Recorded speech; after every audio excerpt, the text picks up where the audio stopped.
Astuto e sabe muita coisa, Sabe né? muita coisa, claro que sabe. Da tua vida. Sabe. Ele tá aqui há muito tempo. Sabe muita desde coisa. Muita coisa. Ele era um anjo de luz, né? Era um anjo que andava com Deus. Qual que é o contexto de Lúcifer? Ele era o anjo mais poderoso? Era um anjo belo. E que provavelmente deve ser assim até hoje. Sua aparência deve ser bela até hoje. Criou-se na mente que ele é feio, né, com chifre. Mas eu acredito, não tem escrito em lugar nenhum sobre isso. Isso são coisas que as pessoas leem e falam, não, eu acho que é isso, né? Narrativas. Exato.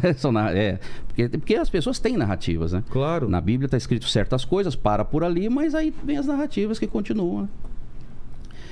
E ele era um anjo que andava com Deus. Um mais belo, bom de lábia, né? Bom, inteligente. Inteligente, né? Para andar com Deus, claro. Criado por Deus. Deus criou tudo, né? E se revoltou contra Deus, né? Teve inveja, quis ter o que Deus tinha, quis ser como ele.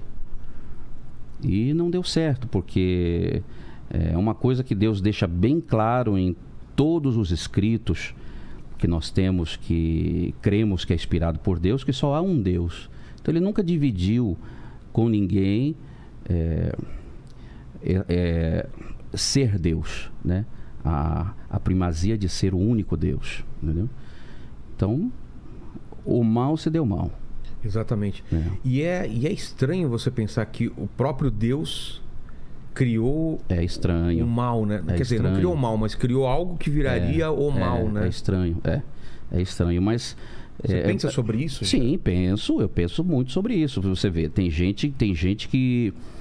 mas isso no passado, até no passado, pelos estudos que a gente faz, era normal naquela época as pessoas acharem que Deus era bom e ruim. Ah, é? Sim, porque você vê o povo de Deus, ele guerreava e o povo de Deus matava, né? E pessoas morriam e Deus castigava e Deus mandou o dilúvio e matou muita gente. Então, poxa, né? Mas naquela época o povo era normal pensar nisso. De um tempo para cá, depois de Jesus, começou a se ter ter o seguinte pensamento: Deus só faz o bem, né? Deus só faz o bem, ele não faz mal a ninguém. Então Deus é bom, é sempre bom. O mal é que faz o mal, né? Eu acredito que Deus é bom, mas eu acredito também que Deus é justiça. Então, quando eu entro nesse assunto, eu começo a pensar assim. Por exemplo, a água. Você acabou de beber a água. A água é o quê? É boa. É boa. Não é boa para a vida? É boa. Sem a água, a gente morre. Então, a água é boa. Mas se você não souber usar, enchente, se você entrar numa piscina com a barriga cheia, se você ir no mar, você vai morrer por ela. Ela é boa. Ela pode ser boa e pode ser ruim, né? Mas a culpa não é dela.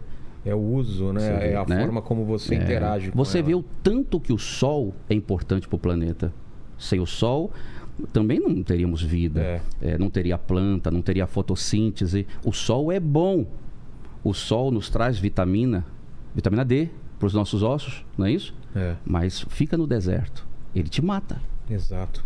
Deus é assim. Não há explicação.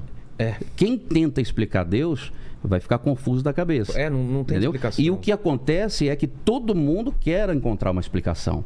Todo mundo quer encontrar uma maneira de definir. Eu sei. Quando na verdade não sabe. É a experiência Até que vale, Moisés, né? Que Deus apareceu para ele e falou: eu não posso me manifestar para você como eu sou, que você morre. Deve ser uma coisa tão... E tem gente hoje que diz: falei com Deus. Não tem como, né? Não tem Imagina como. que é uma coisa tão absurda que os nossos sentidos não iriam conseguir alcançar. Não tem como. Então, a gente fica doido pensando nas coisas, né? Mas o desdobramento dessa pergunta que eu te falei sobre o mal é o seguinte: então Deus, ele dá permissão para os demônios tentarem e possuírem? Como que é? Tem essa permissão? Tem. Então, Deus nos deixa aqui, ó, é o livre-arbítrio. A gente está na Terra. Nós temos o livre-arbítrio para escolher os caminhos, né? Bem ou mal. Sim. E Deus quer para ele pessoas que mereçam estar com ele. Então, como é que a gente vai selecionar essas pessoas? Então, as pessoas que seguirem o caminho dele, estará com ele. Porque tem gente que não gosta dele. Tem gente que quer o mal. Tem gente que quer esse caminho. Então, é uma escolha. E cada um pode fazer a sua escolha. E Deus não obriga ninguém a seguir caminho nenhum. Deus não chega para você e fala, você tem que me seguir. Não. Senão não seria livre. Não, ele não vai aparecer para ninguém e vai dizer isso. E ele, da mesma forma que ele poderia impedir também o demônio de agir. Poderia. Mas aí ele não ia saber quem era, né? Aí não ia ser uma escolha... não ia ter... Saber, ele sabe tudo, mas né, a pessoa não ia passar pela peneira, né? Você tem que passar pela peneira. Né? A fé, o merecimento. Entendi. Isso existe. E na Bíblia, o exorcismo... Tem aquela cena marcante dos porcos, né? Que ele joga... Tem. Era legião, né? Que chama legião. Como que é essa cena? Então, Jesus chega num local... E aparece uma pessoa ali com espírito ruim. Tá. E Jesus pergunta, qual o teu nome? E o espírito diz, Legião, porque somos muitos. Então Jesus quer expulsar o mal e o espírito fala assim, não expulse a gente assim, não mande a gente para outro lugar, mande a gente para aqueles porcos. E Jesus concede, e eles entram nos porcos e os porcos correm e se precipitam no mar. Por que ele pede para